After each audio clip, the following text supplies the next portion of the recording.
అంటే ఒకరిలో ఒకరు ఉండాలి. నీతో దేవుడు ఉండాలి, దేవుడితో నువ్వు ఉండాలి. దీన్ని ఏమంటారంటే క్లోజ్ రిలేషన్షిప్. ఏమిటిది? Close relationship. ఎస్, నువ్వు లేకుండా దేవుడు ఎలాగూ ఉండలేడు.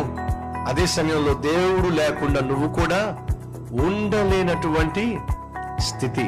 అటువంటి రిలేషన్షిప్, అటువంటి ఫ్రెండ్షిప్, అటువంటి ఫెలోషిప్, అటువంటి సహవాసము, అటువంటి దగ్గర సంబంధము, బంధము దేవునితో నువ్వు కలిగి ఉండాలి. దాన్నే ప్రతి దినము దేవునితో మాట్లాడడం, ప్రతి దినము వెళ్ళి ఒంటరిగా ఆయన కలుసుకొని కొంచెం సమయం గడపడం, ఇవన్నీ కూడా నీ జీవితంలో చాలా అవసరం. జాగ్రత్తగా వినండి. నాకు తెలిసిన ఒక సహోదరుడు ఉండేవాడు.